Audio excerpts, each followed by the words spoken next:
আজ থেকে আমরা প্রতি বৃহস্পতিবার মাধ্যমিক প্রিভিয়াস ইয়ার এমসিকিউ আলোচনা করব। আজ আলোচনা করব 2017 সালের প্রশ্ন।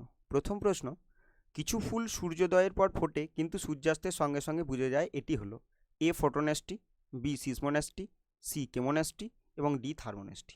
এখানে উত্তর হবে কি যে ফোটোনেস্টি।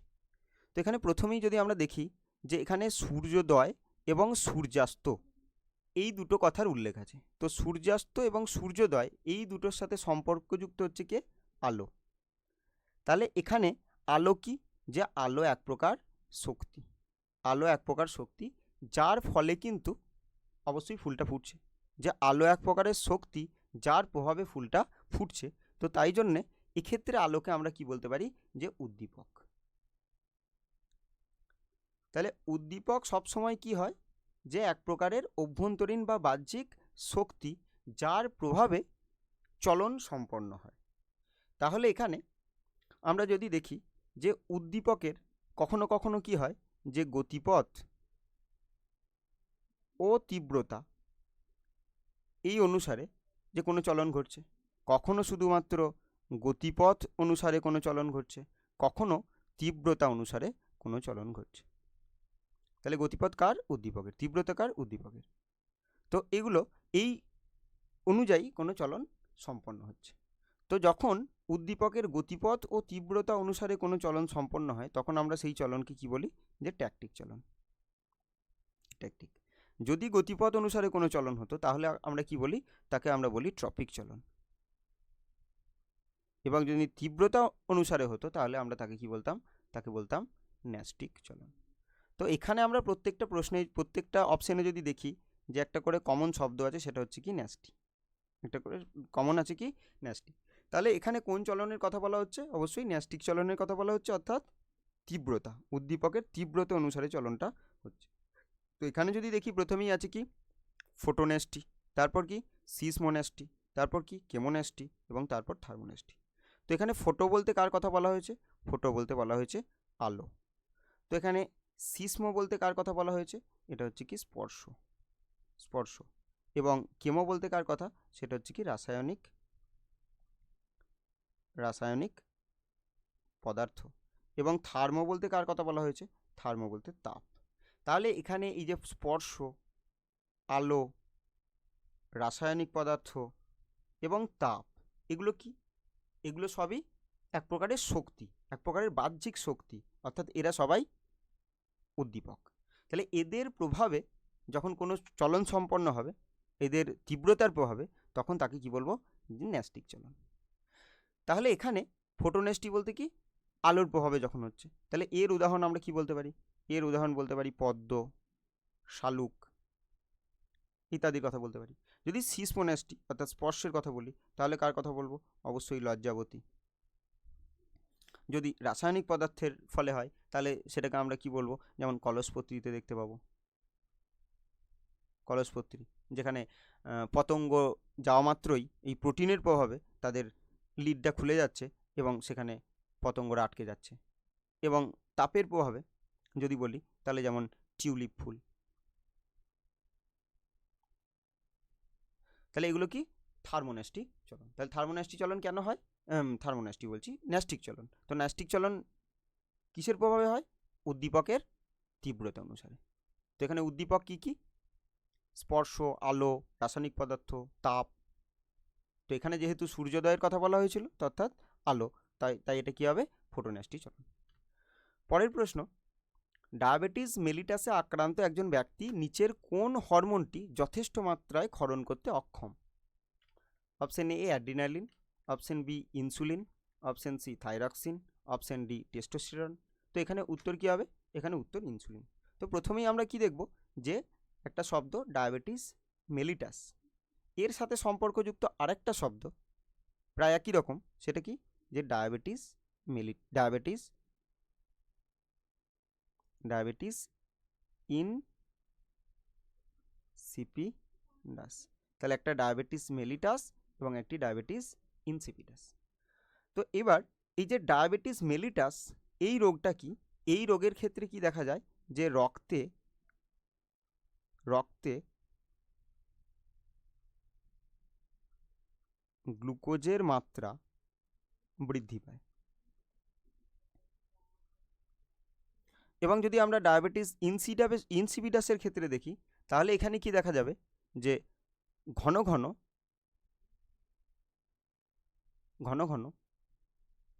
লঘু মূত্রত্যাগ হয়। তাহলে ঘন ঘন লঘু মূত্রত্যাগ সম্পন্ন হয়। তাহলে এই দুটো রোগই দুটো আলাদা আলাদা হরমোনের কারণে হয়, দুটো আলাদা আলাদা হরমোনের কম ক্ষরণে হয়। তাহলে প্রথমেই যদি আমরা ডায়াবেটিস মেলিটাস দেখি, তো এখানেই দেখতে পাচ্ছি কার কম ক্ষরণে, অবশ্যই ইনসুলিনের। তো এখানে যদি ডায়াবেটিস ইনসিপিডাস দেখতাম, সেটা কার কম ক্ষরণে হতো, এডিএইচ, বা যেটাকে আমরা ভেসোপ্রেসিনও বলি, ভেসোপ্রেসিন। এখানে প্রেসিন বলতে প্রেস করা, আর ভেসো বলতে ব্লাড ভেসেল। তো এর অভাবে কিন্তু ডায়াবেটিস ইনসিপিডাস হয়। অর্থাৎ এই এডিএইচ হরমোন বৃক্কীয় নালিকার কি করে, জল পুনঃশোষণে সাহায্য করে, জল পুনঃশোষণে সাহায্য করে। এবার এডিএইচ যদি কম ক্ষরিত হয়, তাহলে জলের পুনঃশোষণ হবে না, অর্থাৎ বেশি মাত্রায় জল দেহ থেকে বেরিয়ে যাবে, তখন ঘন ঘন লঘু মূত্রত্যাগ হবে। আর যদি ডায়াবেটিস মেলিটাস হয়, তাহলে রক্তে গ্লুকোজের মাত্রা অনেক বেশি থাকবে, তার ফলে যে মূত্রত্যাগ হবে, তাহলে মূত্রে বলতে পারি গ্লুকোজযুক্ত মূত্রত্যাগ হবে কোন রোগে, ডায়াবেটিস মেলিটাস। তাহলে এবার যদি দেখি ইনসুলিন হরমোন কোথা থেকে ক্ষরিত হয়, তাহলে ইনসুলিন হরমোন ক্ষরিত হবে যে অগ্নাশয়ের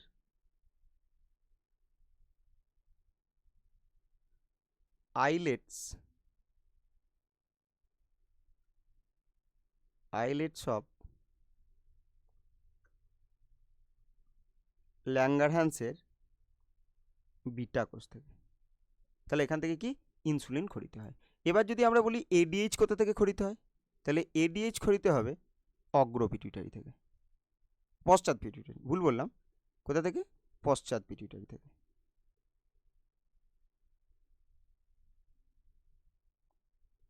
পশ্চাৎ পিটুইটারি থেকে ক্ষরিত হয়। এছাড়া এখানে যদি দেখি অ্যাড্রিনালিন, তাহলে এটাও একটা হরমোন, যে হরমোনটাকে সংকটকালীন হরমোন বলে। এটা কোথা থেকে ক্ষরিত হয়, এটা ক্ষরিত হয় অ্যাড্রিনাল গ্রন্থি থেকে, অ্যাড্রিনাল গ্রন্থি থেকে। আর এই হরমোনটাকে আমরা কি বলি, সংকটকালীন হরমোন। আর অ্যাড্রিনাল গ্রন্থিটাকে আমরা কি বলি, এটাকে বলি সুপ্রারেনাল গ্রন্থি, সুপ্রারেনাল গ্রন্থি। এবং যদি বলি থাইরক্সিন, তাহলে থাইরক্সিন কোথা থেকে ক্ষরিত হয়, থাইরক্সিন ক্ষরিত হয় থাইরয়েড গ্রন্থি থেকে, থাইরয়েড গ্রন্থি থেকে। আর থাইরক্সিন হরমোনকে আমরা কি বলি, ক্যালোরিজেনিক হরমোন,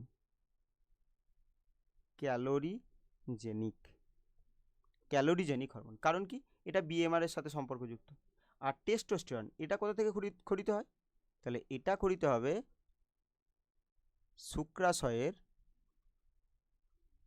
শুক্রাশয়ের যে লেডিগের কোষ থেকে, লেডিগের কোষ, বা ওটাকে আমরা ইন্টারস্টিসিয়াল সেলও বলতে পারি। তাহলে শুক্রাশয়ের লেডিগের কোষ বা ইন্টারস্টিসিয়াল সেল থেকে ক্ষরিত হয় টেস্টোস্টেরন। পরের প্রশ্ন, দৈহিক উষ্ণতা নিয়ন্ত্রণের সঙ্গে মানব মস্তিষ্কের অংশটি হলো, option A thalamus, option B লঘু মস্তিষ্ক, option C hypothalamus, option D সুষুম্না শীর্ষক।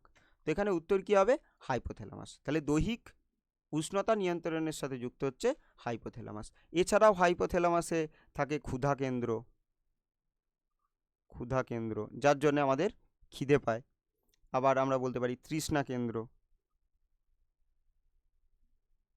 এছাড়া ক্ষুধা পরিতৃপ্তি কেন্দ্র, তৃষ্ণা পরিতৃপ্তি কেন্দ্র, এগুলো আমরা হাইপোথ্যালামাসে পাবো। এখানে যদি থ্যালামাসের কথা বলি, তাহলে আমরা মনে রাখতে পারি যে থ্যালামাস হচ্ছে গুরু মস্তিষ্কের প্রবেশদ্বার, গুরু মস্তিষ্কের প্রবেশদ্বার। তাহলে কেন একে গুরু মস্তিষ্কের প্রবেশদ্বার বলে, কারণ সমস্ত সংজ্ঞা কি হয়, এই থ্যালামাস হয়ে, সমস্ত সংজ্ঞা এই থ্যালামাস হয়ে গুরু মস্তিষ্কে পৌঁছে। তাহলে গুরু মস্তিষ্কে পৌঁছাচ্ছে। সমস্ত সংজ্ঞা কে ছাড়া? ঘ্রাণ ছাড়া। ঘ্রাণ ছাড়া সমস্ত সংজ্ঞা থ্যালামাস হয়ে গুরু মস্তিষ্কে পৌঁছায়, তাই জন্য কি বলা হয়? গুরু মস্তিষ্কের প্রবেশদ্বার। এছাড়াও সামাজিক আচরণ, সামাজিক আচরণ, ব্যক্তিত্ব, হঠাৎ জাগরণ, অর্থাৎ ঘুম থেকে হঠাৎ জেগে ওঠা, জাগরণ, তো এইগুলো নিয়ন্ত্রণ করে হচ্ছে কি? থ্যালামাস। এবং আমরা যদি লঘু মস্তিষ্কের কথা বলি, তো আমরা অবশ্যই জানি খুব গুরুত্বপূর্ণ, যেটা আমাদের ভারসাম্য নিয়ন্ত্রণ করে। ভারসাম্য নিয়ন্ত্রণ করে। এবার এছাড়াও যখনই ভারসাম্য শব্দটা দেখতে পাচ্ছি, তো সেই রকম ভয়াকার র দিয়েই, ভার দিয়েই এখানে আরেকটা শব্দ আছে, যেটা হচ্ছে কি? ভার্মিজ। এই ভার্মিজটা হচ্ছে স্নায়ু যোজক। স্নায়ু যোজক। তাহলে লঘু মস্তিষ্কের যে দুটো গোলার্ধ থাকে, লঘু মস্তিষ্কের যে দুটো গোলার্ধ থাকে, তাহলে তাদের স্নায়ু যোজক হচ্ছে কি? ভার্মিজ। সেরকম আরেকটা স্নায়ু যোজক কার? গুরু মস্তিষ্কের। তাহলে আরেকটা স্নায়ু যোজক গুরু মস্তিষ্কের, তাকে আমরা কি বলি? তাকে আমরা বলি কর্পাস ক্যালোসাম। এইরকমই কর্পাস ক্যালোসাম এর সাথে সম্পর্কযুক্ত আরেকটা আছে কি? Corpus luteum. সেটা কি মস্তিষ্ক সংক্রান্ত? Corpus luteum. তাহলে অবশ্যই সেটা মস্তিষ্কের সম্পর্কযুক্ত নয়। তাহলে কর্পাস লিউটিয়াম, যে এটাকে আমরা বাংলায় বলি পিত গ্রন্থি, যেটা কি করে? যেটা ইস্ট্রোজেন হরমোন ক্ষরণ করে। ইস্ট্রোজেন। তাহলে অবশ্যই কিন্তু কর্পাস লিউটিয়াম এখানে মস্তিষ্কের কোনো সম্পর্কযুক্ত নয়, যেহেতু কর্পাস ক্যালোসাম একটা স্নায়ু যোজক কার? গুরু মস্তিষ্কের। গুরু মস্তিষ্কের যে দুটো গোলার্ধ, সেই দুটোকে এই স্নায়ু যোজক জুড়ে রাখে। ভার্মিজ এর যে দুটো গোলার্ধ, তাকে লঘু মস্তিষ্কের যে দুটো গোলার্ধ, তাকে জুড়ে রাখে ভার্মিজ। তাহলে সেখান থেকে আরেকটা পড়ে নিলাম কি? যে কর্পাস লিউটিয়াম, একে বাংলায় আমরা পিতগ্রন্থি বলছি, যেটা ইস্ট্রোজেন না, এটা ইস্ট্রোজেন, এটা একটু শুধরে নেবে, এটা কি? Progesterone hormone. প্রোজেস্টেরন হরমোন ক্ষরণ করে। এবং এখানে যদি আমরা সুষুম্না শীর্ষকের কথা দেখি, ঘাম নিঃসরণ নিয়ন্ত্রণ করে। এছাড়া বমন, হাঁচি, কাশি ইত্যাদি নিয়ন্ত্রণ করে কিন্তু সুষুম্না শীর্ষক। পরের প্রশ্ন, তুমি মাইটোসিস কোষ বিভাজনের একটি দশায় সিস্টার ক্রোমাটিডদ্বয়কে আলাদা হতে দেখলে। দশাটি হলো option A prophase, option B telophase, option C anaphase এবং অপশন ডি মেটাফেজ। তাহলে এখানে উত্তর কি হবে? অ্যানাফেজ। অর্থাৎ অ্যানাফেজ দশায় আমরা যদি প্রোফেজ দশায় দেখি, তাহলে প্রোফেজ দশায় কি হবে? প্রোফেজ দশায় ক্রোমোজোম সৃষ্টি হবে। তাহলে প্রোফেজ দশায় হবে ক্রোমোজোম সৃষ্টি। অর্থাৎ একটা কোষে নিউক্লিয়াস, আর নিউক্লিয়াসে ক্রোমাটিন সূত্র। এখান থেকে আমরা প্রোফেজ দশায় কি দেখতে পাবো? প্রোফেজ দশায় দেখতে পাবো এইগুলো সূত্রাকার ক্রোমোজোম সৃষ্টি করেছে এরকম। তাহলে এটা আমরা কোথায় দেখতে পাবো? প্রোফেজ দশায়। এবার যদি আমরা তারপরে যেটা যাব মেটাফেজ, তাহলে মেটাফেজ দশায় যদি দেখি, তাহলে ক্রোমোজোমগুলো আরও স্পষ্ট হবে এবং ছোট হবে, এবং সেগুলো এর বিষুব অঞ্চল, এই অঞ্চলটাকে বিষুব অঞ্চল বলছি, তাহলে এই বিষুব অঞ্চলে দেখতে পাবো যেগুলো সজ্জিত থাকবে। তাহলে ক্রোমোজোমগুলোকে সজ্জিত থাকতে দেখব। এরপর যদি দেখি, তাহলে প্রোফেজে ক্রোমোজোম সৃষ্টি হবে, মেটাফেজে আমরা ক্রোমোজোমকে কোথায় দেখব? বিষুব অঞ্চলে দেখব। আর এই অঞ্চলে ক্রোমোজোমগুলোকে স্পষ্টভাবে গোনা যাবে। কারণ কি? তাহলে স্পষ্টভাবে গোনার কারণ কি? এক হচ্ছে ক্রোমোজোমগুলো একদম বিষুব অঞ্চলে সজ্জিত হয়ে থাকবে, তার জন্য গোনা সহজ হবে। এবং তাছাড়া এই দশায় ক্রোমোজোমগুলো সবথেকে ছোট এবং মোটা হবে, তো তার জন্য আমরা গুনতে পারবো কাকে? ক্রোমোজোমগুলোকে। কোন দশায়? মেটাফেজ দশায়। এরপরে কি হবে? যে এটা ধরো একটা কোষ, যার এই বিষুব অঞ্চলে এখানে আছে কি? এখানে আছে ক্রোমোজোম। আর ক্রোমোজোমগুলো এইভাবে সিস্টার ক্রোমাটিড গঠন করেছে। সেন্ট্রোমিয়ার অঞ্চল বাদ দিয়ে বাকি অঞ্চলটা দৈর্ঘ্য বরাবর বিভাজিত হয়ে এইভাবে তৈরি করেছে সিস্টার ক্রোমাটিড। তো এখানে কে যুক্ত থাকবে? বেমতন্তু। এখান থেকে কে আসবে? বেমতন্তু। তাহলে এই বেমতন্তুগুলো কিন্তু যুক্ত হবে। এবার এই বেমতন্তু দুপাশ থেকে সংকুচিত হওয়ার ফলে কি হবে? এই যে সেন্ট্রোমিয়ার অঞ্চলটা দুভাগে বিভক্ত হবে এবং এই ক্রোমোজোমগুলো সিস্টার ক্রোমাটিডগুলো দুই দিকে গমন করতে শুরু করবে। তো সেটাই বলছে যে মাইটোসিস কোষ বিভাজনে সিস্টার ক্রোমাটিড দ্বয় আলাদা হচ্ছে মানে এই দুটো মেরুর দিকে গমন করছে। তাহলে সেটা আমরা কোন দশায় দেখতে পাবো? অ্যানাফেজ দশায় দেখতে পাবো। এবার তারপর কি? টেলোফেজ। তাহলে টেলোফেজ দশা ঠিক প্রোফেজের বিপরীত হবে, অর্থাৎ কি আবার আমরা দেখব যে এই যদি টেলোফেজ দশায় দেখি তাহলে কি হবে? যে এই দিকে সিস্টার ক্রোমাটিড পৌঁছাবে, এই দিকে কিছু সিস্টার ক্রোমাটিড পৌঁছাবে,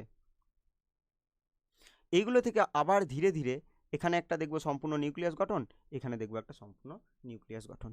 তাহলে কি এখানে প্রোফেজে দেখেছিলাম ক্রোমোজোমের সৃষ্টি হয়েছিল কোথা থেকে? ক্রোমাটিন সূত্র থেকে। আবার এখানে দেখব এই ক্রোমোজোম থেকে এখানে ক্রোমাটিন সূত্র তৈরি হতে দেখব। তাহলে কোন দশায় ক্রোমাটিড দ্বয় আলাদা হচ্ছে? সেটা হচ্ছে কি অ্যানাফেজ দশায়। পরবর্তী প্রশ্ন, কোন জোটটি সঠিক? এ হচ্ছে কোরকোদ্গম ইস্ট, বি খণ্ডীভবন কেঁচো, সি রেণু উৎপাদন অ্যামিবা, আর ডি হচ্ছে পুনরুৎপাদন ড্রায়োপটেরিস। তো এখানে উত্তর হবে কি? কোরকোদ্গম ইস্ট। তাহলে এখানে যদি কোরকোদ্গমের কথা বলি তাহলে এটা যদি হয় একটা ইস্ট, তাহলে এই ইস্ট অসম বিভাজন ঘটাবে, অসম বিভাজন, অর্থাৎ এটা থেকেই দুটো কোষ সৃষ্টি হলো, একটা ছোট আকৃতির একটা বড় আকৃতির। এটাকে আমরা কি বলছি? অসম বিভাজন। এর ফলে এই যে উপবৃদ্ধিটা সৃষ্টি হলো এইটাকে আমরা কি বলছি? এইটাকে বলছি বাড, এটাকে বলছি বাড বা কুঁড়ি। তো এইটা পরবর্তীকালে কি হচ্ছে? যে এই বাডটি এই মূল যে দেহ সেখান থেকে আলাদা হয়ে নিচে পড়ে যাচ্ছে, তখন এটা একটা অপত্য ইস্ট হিসাবে কাজ করছে, অর্থাৎ এখান থেকে একটা অপত্য ইস্ট তৈরি হচ্ছে। তাহলে এই ঘটনাটা কি আমরা কি বলবো? কোরকোদ্গম। তাহলে ইস্ট একটা কি? যে এককোষী ছত্রাক, এককোষী ছত্রাক, যেটা কিন্তু কোরকোদ্গম ঘটায়। এছাড়াও আমরা যদি বলি যে একটা বহুকোষী জীব আছে, বহুকোষী জীব, যার উদাহরণ মনে রাখতে পারি কি? হাইড্রা,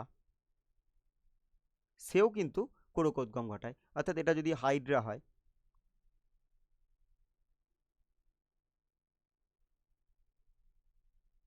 কোর্সিকা, তো এবার এই একটা অংশ এ উপবৃদ্ধি সৃষ্টি করে এবং উপবৃদ্ধির মাধ্যমে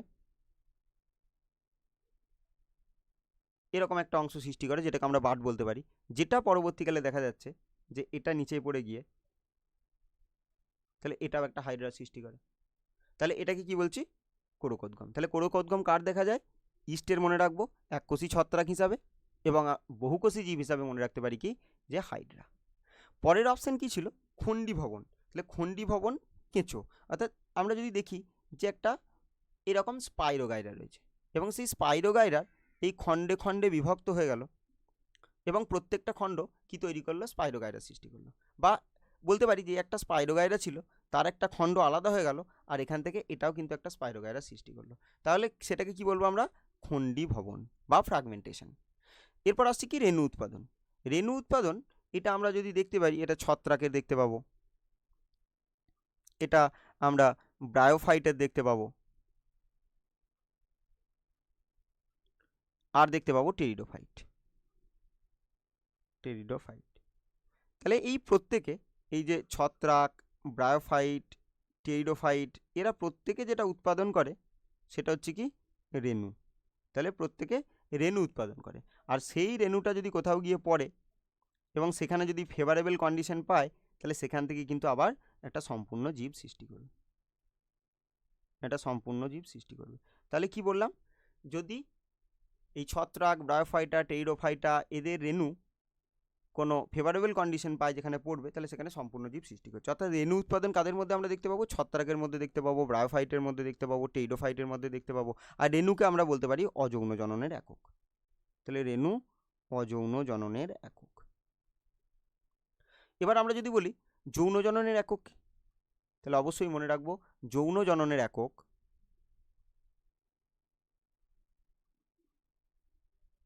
গ্যামেট। আমরা যদি অঙ্গজ জননের কথা বলি, তাহলে অঙ্গজ জননের একক কী? অর্থাৎ একটা দেহ থেকে, একটা উদ্ভিদের দেহ থেকে যখন একটা সম্পূর্ণ একটা উদ্ভিদ সৃষ্টি হচ্ছে, তখন সেগুলোকে কি বলি? যে অঙ্গজ জনন। তাহলে তার একক কি বলবো? তার একক হচ্ছে প্রোপাগিউল। প্রোপাগিউল অর্থাৎ প্রোপাগিউল কোনটাকে বলবো?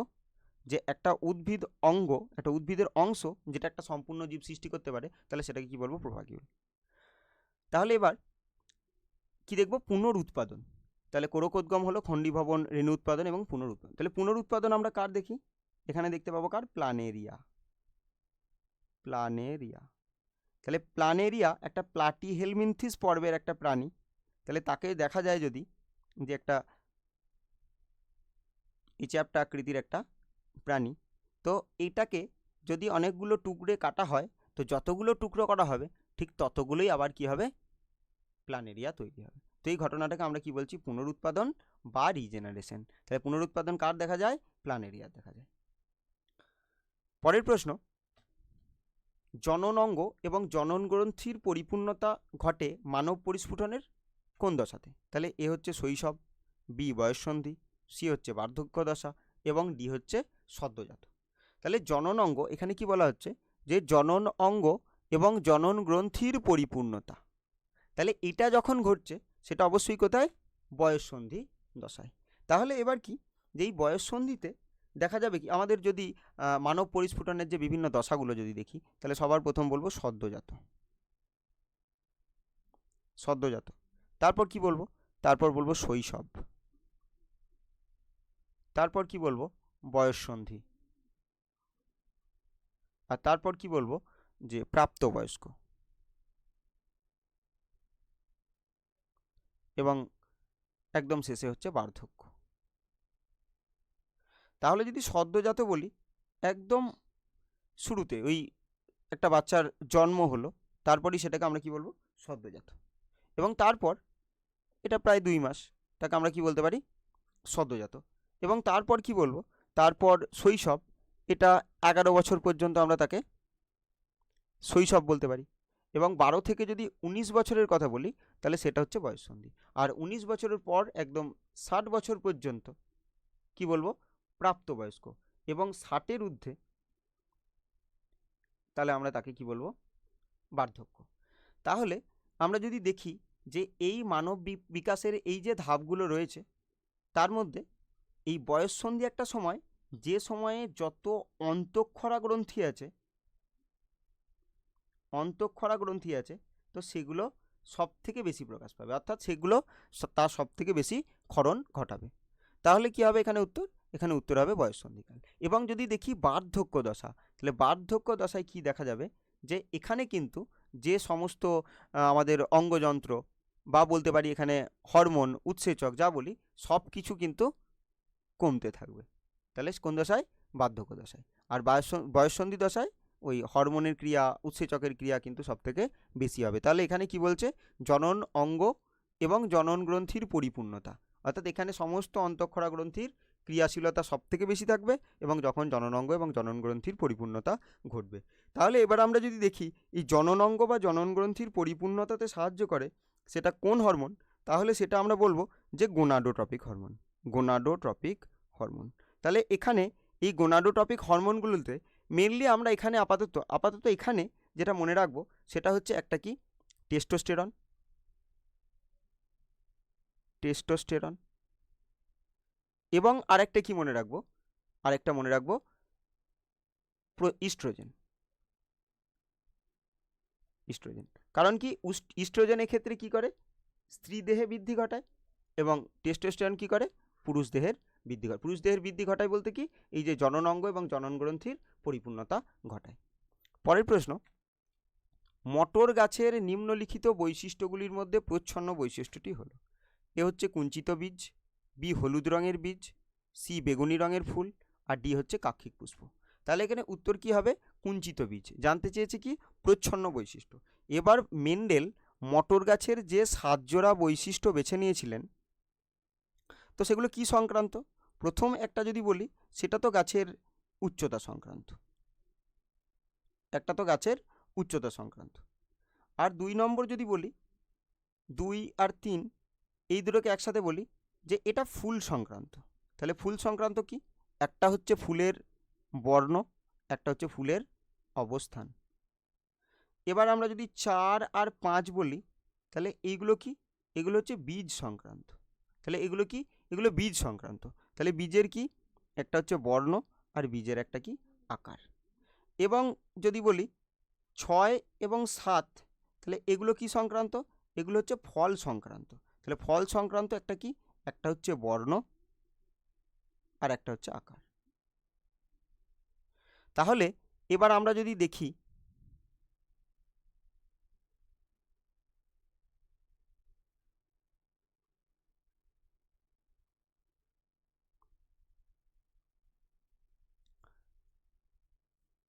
প্রথমে কি লিখব? প্রকট। আর একদিকে কি লিখব? প্রচ্ছন্ন। তাহলে এবার উচ্চতা। উচ্চতা এক্ষেত্রে আমরা মেন্ডেলের সূত্র থেকে জানি যে কি? যে উচ্চতাটা লম্বাটা ছিল প্রকট আর বেঁটেটা ছিল প্রচ্ছন্ন। অর্থাৎ প্রকট বলতে কোনটা? যে বৈশিষ্ট্যটা প্রকাশ পায়, নিজে প্রকাশ পায়।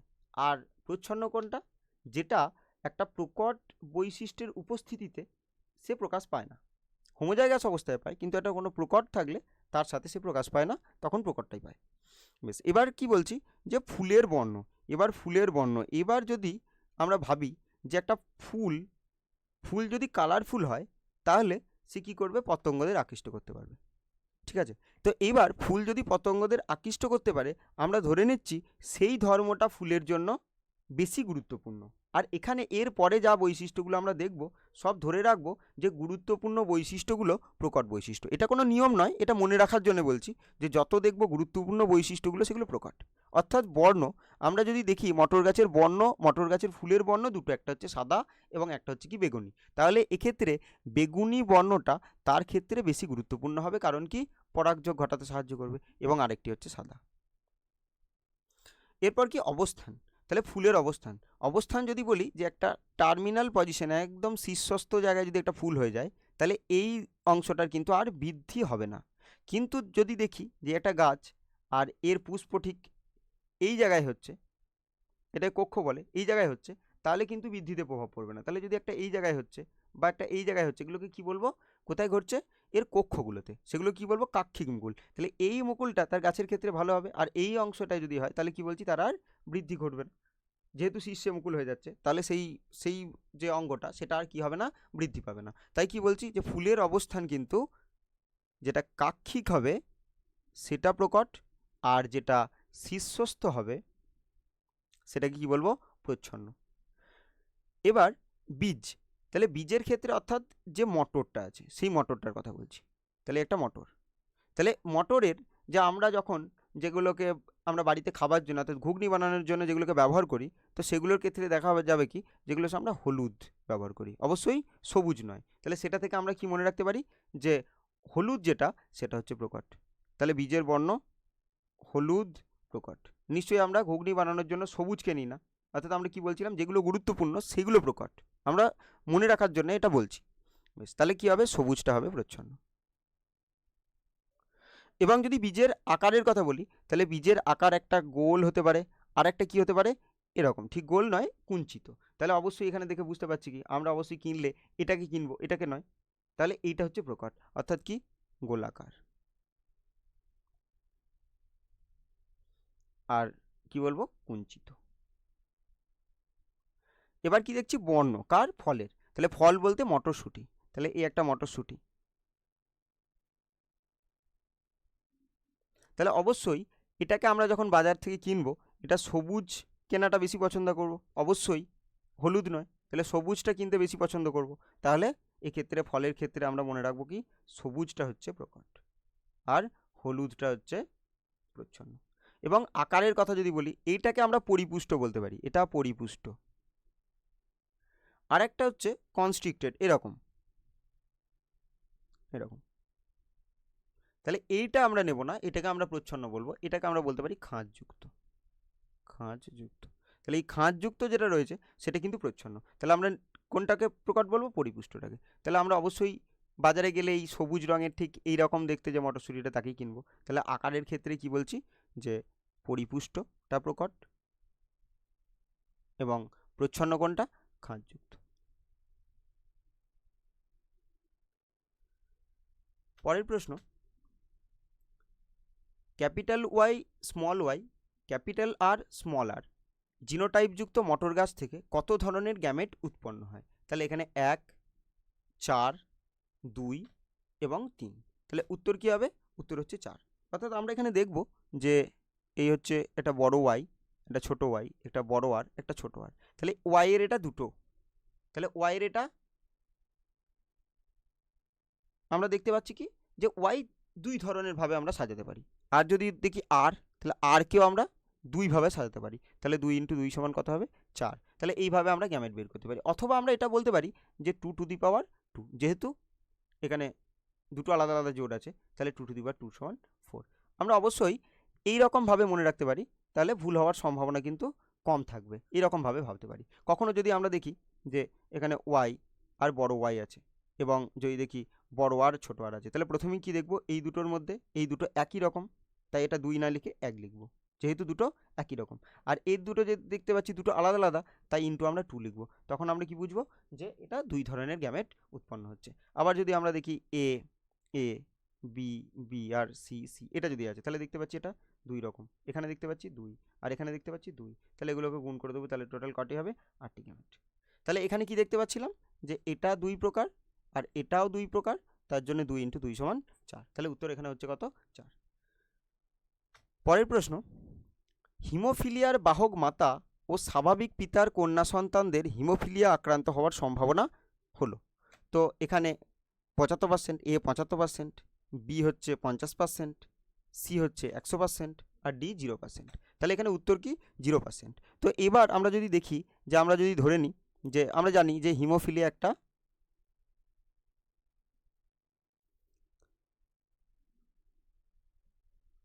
এক্স ক্রোমোজোমের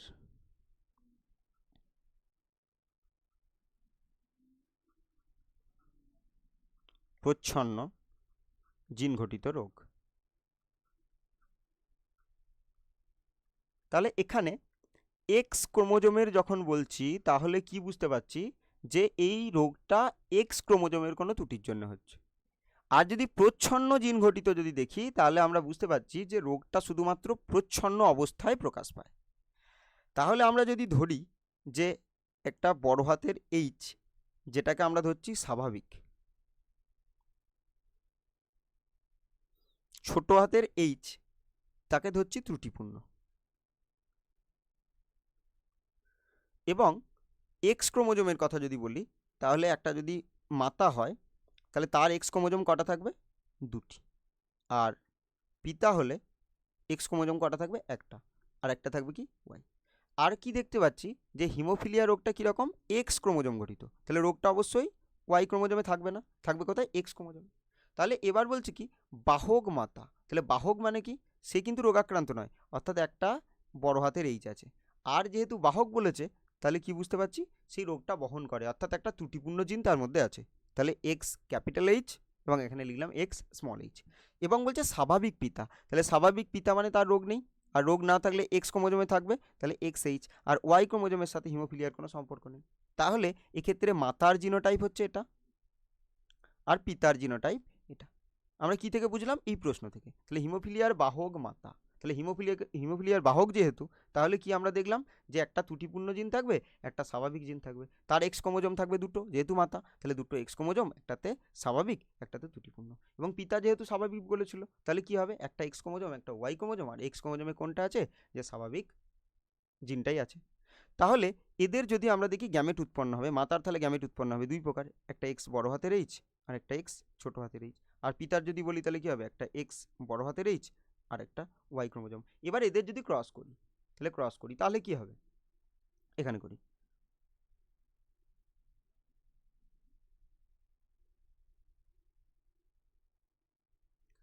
তাহলে এটা পুং গ্যামেট। তাহলে এটা কি লিখবো? এক্স বড় হাতের এইচ আর ওয়াই।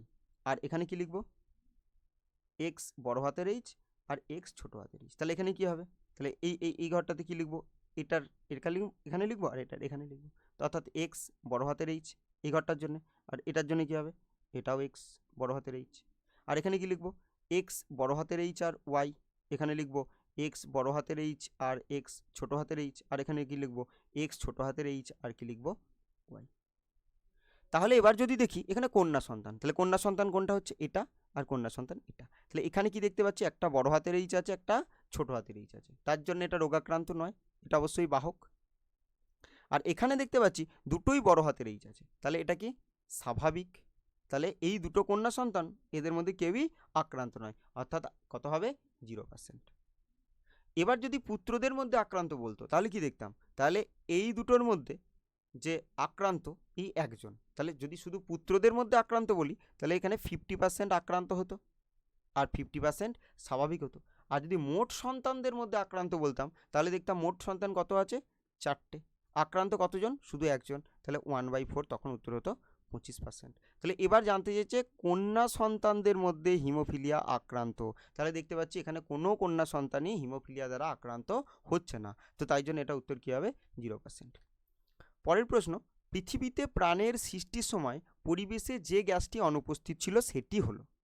এখানে একটু টাইপিং মিস্টেক হয়েছে, যেখানে হলো বেশ। তাহলে এবার এখানে অপশন এ হচ্ছে হাইড্রোজেন, অপশন বি হচ্ছে অক্সিজেন, অপশন সি হচ্ছে মিথেন এবং অপশন ডি হচ্ছে অ্যামোনিয়া। অ্যামোনিয়া বানানটাও এখানে একটা ওকার হতো। তাহলে এইবার উত্তর কী হবে অক্সিজেন, এটা অ্যামোনিয়া, এটা হলো। তাহলে এবার আমরা কি দেখছি যে পৃথিবীর প্রাণের সৃষ্টির সময় যে দেখছি যে 3টে গ্যাস আমরা দেখেছি, যে একটা হচ্ছে কি অ্যামোনিয়া, আমরা যখন মিলার আর উডের পরীক্ষা পড়েছি তাহলে কি কী নেওয়া হয়েছিল সেখানে অ্যামোনিয়া, এবং আর কি হাইড্রোজেন, আর কি নেওয়া হয়েছিল, আর নেওয়া হয়েছিল মিথেন। তাহলে NH3 হাইড্রোজেন আর CH4, তাহলে এই গ্যাসগুলি নেওয়া হয়েছিল। তাহলে এবার অবশ্যই সেই সময় কি ছিল না, অক্সিজেন ছিল না। এবার অক্সিজেন যদি থাকতো তাহলে অক্সিজেন যে সমস্ত যে জৈবিক উপাদানগুলো, জটিল জৈব যৌগ কোনগুলো, যত জটিল জৈব যৌগ থাকতো তো সেই জৈব যৌগগুলোকে কি করতো জারিত করে দিত। তাহলে জটিল জৈব যৌগগুলোকে কি করে দিত জারিত করে দিত, এবং কি হতো যে আর কিন্তু পরবর্তী স্টেপে যেতে পারতো না, অর্থাৎ জটিল জৈব যৌগ থেকে পরবর্তীকালে কিন্তু আর প্রাণের সৃষ্টি হতে পারতো না।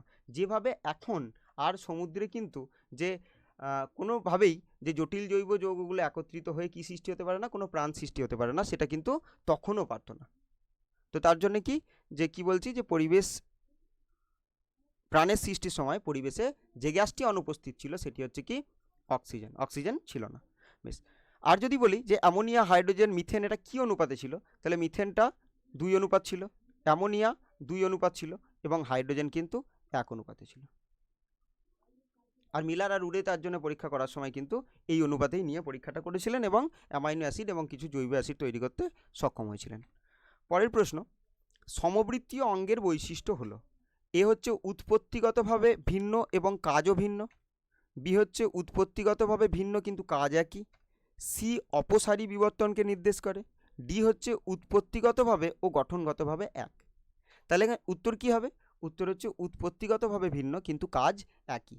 এবার সমবৃত্তীয় অঙ্গ, তাহলে আমরা যদি দেখি যে এই একটা নির্দিষ্ট অঞ্চল, আর এই অঞ্চলে ABCDE অনেকগুলো জীব ছিল এবং তারা একসময় তাদের প্রয়োজনে এখান থেকে কিন্তু বিভিন্ন স্থানে ছড়িয়ে পড়েছে। তাহলে এখান থেকে কি বিভিন্ন স্থানে ছড়িয়ে পড়েছে, এবং কেন ছড়িয়ে পড়েছে, কারণ তাদের খাদ্য এবং বাসস্থানের জন্য তারা ছড়িয়ে পড়েছে, এবং ছড়িয়ে পড়ার পর প্রত্যেকের কিছু না কিছুভাবে কি হয়েছে, তারা অভিযোজিত হয়েছে। যখন এরা একসাথে ছিল তখন তাদের নির্দিষ্ট অঙ্গ সবার একই ছিল, কিন্তু সেই অঙ্গগুলো যখন এই স্থানে অন্য স্থানে যাচ্ছে তখন সেই অঙ্গগুলোর যে অভ্যন্তরীণ গঠন একই হলেও কি দেখা যাচ্ছে যে তাদের কাজ কিন্তু আলাদা আলাদা হয়ে যাচ্ছে, কাজ আলাদা হয়ে যাচ্ছে। কেন কাজ আলাদা হয়ে যাচ্ছে? কারণ হচ্ছে তারা ভিন্ন ভিন্ন স্থানে থাকতে তারা ভিন্ন ভিন্ন কাজ করতে তাদের শিখতে হচ্ছে, কারণ সেখানে তাদের অভিযোজিত হওয়ার জন্য। এবং তার ফলে কি হচ্ছে যে তাদের কাজ আলাদা হচ্ছে কিন্তু অভ্যন্তরীণ গঠন এক হয়ে যাচ্ছে। তাহলে যদি দেখি অভ্যন্তরীণ গঠন এক, কাজ আলাদা, তাহলে সেটাকে আমরা কি বলবো? সেটাকে আমরা বলবো, এটাকে কি বলবো? এটাকে বলবো সমসমস্ত অঙ্গ। আর এই সমসমস্ত অঙ্গটা যদি বলি কোন অভিযোজনকে নির্দেশ করছে, তাহলে আমরা দেখতে পাচ্ছিলাম সব এক জায়গায় আছে, সেখান থেকে ছড়িয়ে পড়ছে। অর্থাৎ এই একটা যদি বিন্দু হয়, তাহলে এই বিন্দু থেকে যদি ছড়িয়ে পড়ে, তাহলে এই অভিযোজনটা কোন অভিযোজনকে নির্দেশ করবে? সেটা অবশ্যই অপসারী অভিযোজনকে নির্দেশ করবে। আর যদি বলি যে এখানে যেটা বলা হয়েছে সমবৃত্তীয় অঙ্গ, তাহলে দেখতে পাচ্ছি যে একটা নির্দিষ্ট স্থান, সেখানে অন্য জায়গা থেকে কেউ এসছে, আর একটা জায়গা থেকে কেউ এসছে, অন্য একটা জায়গা থেকে কেউ এসছে, কিন্তু এখানে যেহেতু অন্য জায়গা থেকে এসছে, তাদের অঙ্গ সংস্থান কিন্তু সবার আলাদা, অঙ্গ সংস্থান আলাদা, কারণ তারা আলাদা জায়গা থেকে এসছে, আলাদা গোষ্ঠী থেকে এসছে। কিন্তু যখন তারা একই জায়গায় থাকছে, তাদের একই ধরনের কাজ করতে হচ্ছে, তাহলে তাদের কাজটা তখন একই রকম হতে হচ্ছে, কাজটা তখন একই রকম হতে হচ্ছে। তাই উৎপত্তিগতভাবে ভিন্ন কিন্তু কাজ একই, সেরকম অঙ্গটাকে আমরা কি বলছি? সমবৃত্তীয় অঙ্গ। আর এক্ষেত্রে আমরা দেখতে পাচ্ছি একটা বিন্দুতে আসছে ভিন্ন ভিন্ন জায়গা থেকে, তো তখন সেটাকে আমরা কি বলবো? তখন সেটাকে বলবো অভিসারী অভিসারী অভিযোজন। পরের প্রশ্ন, কোনটি অস্থিযুক্ত মাছের পটকার গ্যাস শোষণ করে? কোনটি অস্থিযুক্ত মাছের পটকার গ্যাস শোষণ করে? তাহলে অপশন এ হচ্ছে রেড গ্রন্থি, অপশন বি অগ্রপ্রকোষ্ঠ, অপশন সি গ্যাস্ট্রিক গ্রন্থি, আর অপশন সি হচ্ছে রেটিয়া মিরাবিলিয়া। তাহলে এখানে উত্তর কী হবে? রেটিয়া মিরাবিলিয়া। তাহলে মাছের পটকায় যদি দেখি, মাছের পটকা হচ্ছে যে মাছের একটা উৎস্থৈতিক একটা অঙ্গ, যেটা মাছকে জলে ডুবতে এবং ভাসতে সাহায্য করে। তাহলে এটা যদি পটকা হয়, তাহলে এইটাকে আমরা কি বলছি? অগ্রপ্রকোষ্ঠ। তাহলে এটা হচ্ছে কি? অগ্রপ্রকোষ্ঠ। আর এখান থেকে এটা যেটা রয়েছে, তাহলে এটাকে আমরা কি বলছি? পশ্চাৎ প্রকোষ্ঠ, পশ্চাৎ প্রকোষ্ঠ। তাহলে এখানে একটা গ্রন্থি থাকে, এই গ্রন্থিটাকে কি বলবো? এই গ্রন্থিকে বলবো রেড গ্রন্থি। আর এখানে জালক থাকে, এই জালকটাকে কি বলবো? রেটিয়া মিরাবিলিয়া, রেটিয়া মিরাবিলিয়া। এবার এখানে যদি দেখি যে মাছের যদি ভাষার প্রয়োজন হয়, তাহলে এই রেড গ্রন্থি থেকে একটা গ্যাস উৎপন্ন করবে, এবং এই গ্যাস কি করবে? পটকাটাকে কি করবে? ফুলিয়ে দেবে, এবং তার ফলে মাছের আপেক্ষিক গুরুত্বটা কমে যাবে এবং মাছ কী হবে? ভেসে উঠবে। আর দ্বিতীয় কন্ডিশন যদি দেখি, এই যে রেটিয়া মিরাবিলিয়া, যদি মাছটা ডোবার প্রয়োজন হয়, তাহলে সেই গ্যাসটাই কী করে নেবে? রেটিয়া মিরাবিলিয়া শোষণ করে নেবে, ফলে তার আপেক্ষিক গুরুত্ব বেড়ে যাবে এবং মাছটি ডুবতে পারবে। এবার তাহলে কোনটি অস্থিযুক্ত মাছের পটকার গ্যাস শোষণ করে? তাহলে আমরা পরিষ্কার দেখতে পাচ্ছি রেড গ্রন্থি গ্যাস উৎপন্ন করে এবং রেটিয়া মিরাবিলিয়া কি করে? গ্যাস শোষণ করে। তাহলে এখানে উত্তর কি হবে? রেটিয়া মিরাবিলিয়া। পরের প্রশ্ন, সিউডোমোনাস জীবাণুটি নাইট্রোজেন চক্রের নিচের কোন ধাপের সাথে যুক্ত? তাহলে অপশন এ হচ্ছে নাইট্রোজেন আবদ্ধকরণ, অপশন বি হচ্ছে নাইট্রিফিকেশন, অপশন সি হচ্ছে ডিনাইট্রিফিকেশন, আর অপশন সি হচ্ছে অ্যামোনিফিকেশন। তো এখানে উত্তর কী হবে? ডিনাইট্রিফিকেশন। এবার যদি দেখি আমরা যে বাতাসে মানে বায়ুমণ্ডলে নাইট্রোজেনের পরিমাণ কিন্তু সব থেকে বেশি, আমরা আপাতত ধরে নিচ্ছি 96%, ধরে নিচ্ছি 96%। এখানে বিভিন্ন জায়গায় 74 to 78 পর্যন্ত থাকে, তাও আমরা ধরে নিচ্ছি কি যেখানে 76% নাইট্রোজেন আছে বায়ুমণ্ডলে। তো এইবার এই এত নাইট্রোজেন থাকা সত্ত্বেও উদ্ভিদ কিন্তু সরাসরি নাইট্রোজেন শোষণ করতে পারে না। তাহলে এখানে উদ্ভিদ বিভিন্ন মাধ্যমে নাইট্রোজেন, উদ্ভিদ না, বিভিন্ন মাধ্যমে নাইট্রোজেন প্রথমে কোথায় আসে? মাটিতে আসে। মাটি থেকে কে নেয়? উদ্ভিদ। মাটি থেকে উদ্ভিদ নেয়। আর উদ্ভিদ থেকে কোথায় যাচ্ছে? উদ্ভিদ থেকে প্রাণীতে যাচ্ছে। তাহলে এই উদ্ভিদ বা প্রাণী দুটোই যখন মৃত হচ্ছে, তখন কি? তো তাদের মধ্যে যে প্রোটিন থাকে, সেই প্রোটিন বা যে নাইট্রোজেন থাকে, তাহলে সেই নাইট্রোজেনকে কিন্তু কিসে পরিণত হচ্ছে? অ্যামোনিয়াতে রূপান্তরিত হচ্ছে। এবার অ্যামোনিয়া থেকে সেটা রূপান্তরিত কিসে হচ্ছে? নাইট্রাইট। নাইট্রাইট থেকে কিসে রূপান্তরিত হচ্ছে? নাইট্রেট। নাইট্রেট থেকে আবার কিসে? নাইট্রোজেন। তাহলে এইভাবে বায়ুমণ্ডলের নাইট্রোজেন কোথায় এসেছিল? মাটিতে। এবার মাটিতে আনতে সাহায্য কে করেছিল? এখানে বিভিন্ন উপায় হতে পারে। 1 নম্বর কোনো শিল্পের কারণে হতে পারে, নাইট্রোজেন যুক্ত যে শিল্পগুলো, তো তার দ্বারা হতে পারে। প্রাকৃতিক কারণে হতে পারে, অর্থাৎ বজ্রবিদ্যুৎ। আবার যদি আমরা বলি যে বিভিন্ন জীবজ কারণে হতে পারে, জীবজ কারণ, তাহলে জীবজ কারণ হচ্ছে অর্থাৎ ব্যাকটেরিয়াদের দ্বারা। তাহলে একটা হতে পারে স্বাধীন জীবীদের দ্বারা, আবার হতে পারে কি মিথ্যজীবীদের দ্বারা। তাহলে স্বাধীনজীবী যদি বলি তাহলে কাদের কথা বলবো? ক্লস্ট্রিডিয়াম, অ্যানাবিনা, নস্টক, অ্যাজাটোব্যাক্টর, এদের দ্বারা। আর যদি মিথ্যজীবী বলি তাহলে রাইজোবিয়াম বলতে পারি, আবার অ্যানাবিনাও বলতে পারি। বেশ, তাহলে অ্যানাবিনা কিন্তু স্বাধীনজীবীতেও পড়বো, আবার মিথ্যজীবীতেও পড়বো। বেশ, তাহলে এর দ্বারা কি হচ্ছে? এদের দ্বারা নাইট্রোজেন কোথায় এলো? মাটিতে এলো। মাটি থেকে উদ্ভিদ নিচ্ছে, উদ্ভিদ থেকে প্রাণী, উদ্ভিদ প্রাণী মারা গেলে সেখান থেকে অ্যামোনিয়া তৈরি হচ্ছে। এই ঘটনাটা কি বলবো? অ্যামোনিফিকেশন। এই ঘটনাটাকে বলবো অ্যামোনিফিকেশন। আবার এই যে অ্যামোনিয়া থেকে কি তৈরি হচ্ছে? নাইট্রেট। অ্যামোনিয়া থেকে নাইট্রাইট, নাইট্রাইট থেকে নাইট্রেট, এই দুটো ধাপকে এটাকে একসাথে কি বলবো? নাইট্রিফিকেশন। এটাকে বলবো নাইট্রিফিকেশন।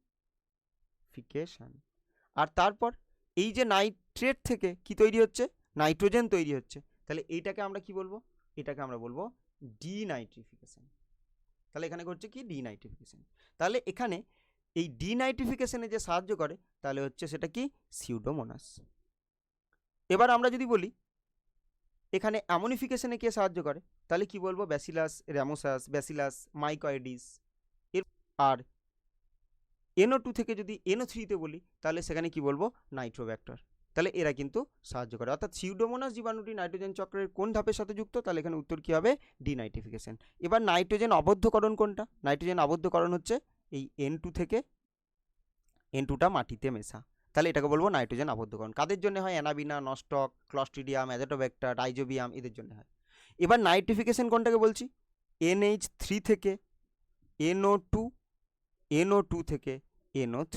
তাহলে এখানে কি বলবো? সিউডোমোনাস। আর এখানে কি বলবো? নাইট্রোব্যাক্টর। এবার কি বলছি? ডিনাইট্রিফিকেশন। এখানে তো দেখলামই কি? সিউডোমোনাস। এবং তারপর কি? অ্যামোনিফিকেশন। তাহলে অ্যামোনিফিকেশনে কি? ব্যাসিলাস র্যামোসাস এবং ব্যাসিলাস মাইকয়েডিস। পরের প্রশ্ন, পূর্ব হিমালয় জীববৈচিত্র্য হটস্পটের একটি বিপন্ন প্রজাতি হলো lion tailed macaque, orangutan, red panda না নীলগিরি থর। তাহলে এখানে উত্তর কী হবে? Red panda. তো এখানে যখনই আমরা হটস্পট শব্দটা দেখছি তাহলে এই হটস্পট পৃথিবীতে এই মুহূর্তে আছে কত? 36টি। এবার আমরা বইতে এটা কত দেখি? 34টি। তাহলে বিভিন্ন বইয়ে কি 34টি লেখা থাকে। বেশ, তাহলে এবার কি এই হটস্পটের সংখ্যা আমরা যদি দেখি যে ভারতবর্ষে কতগুলো হটস্পট আছে, বায়োডাইভার্সিটি হটস্পট আছে, তাহলে ভারতবর্ষে কতগুলি আছে? 4টি। তাহলে একটি হচ্ছে পূর্ব হিমালয়। এই পূর্ব হিমালয়ের কথাই বলা হয়েছে, যেখানে কি রেড পান্ডা হচ্ছে সেখানকার একটি বিপন্ন প্রজাতি। বেশ, 2 নম্বর কি বলবো? পশ্চিমঘাট পর্বতমালা ও শ্রীলঙ্কা। পশ্চিমঘাট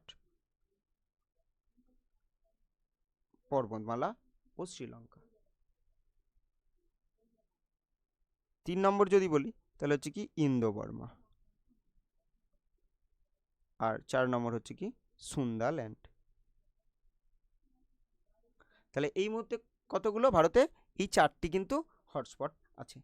বেশ, তো তার মধ্যে কি রেড পান্ডাটা হচ্ছে বলছি কি বিপন্ন। তাহলে বিপন্ন প্রাণী কাদের বলবো? তাহলে একটা আমরা দেখব এন্ডেমিক, আর একটা নাম দেখব এন্ডেঞ্জার্ড।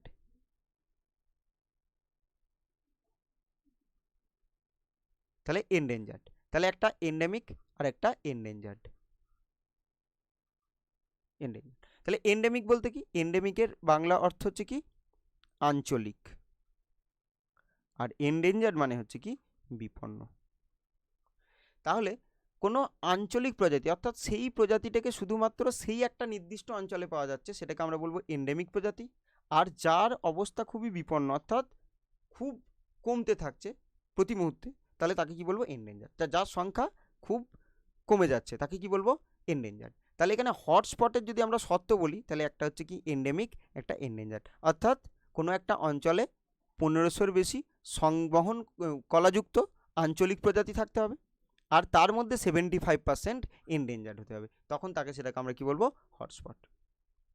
পরের প্রশ্ন, বায়ু দূষণের সঙ্গে সংশ্লিষ্ট রোগগুলি হলো, তাহলে এখানে option A diarrhoea, typhoid, hepatitis, option B hepatitis, bronchitis, বধিরতা, অপশন সি হচ্ছে বঙ্কাইটিস, হাঁপানি, ফুসফুসের ক্যান্সার, আর ডি হচ্ছে ফুসফুসের ক্যান্সার, পোলিও, ম্যালেরিয়া।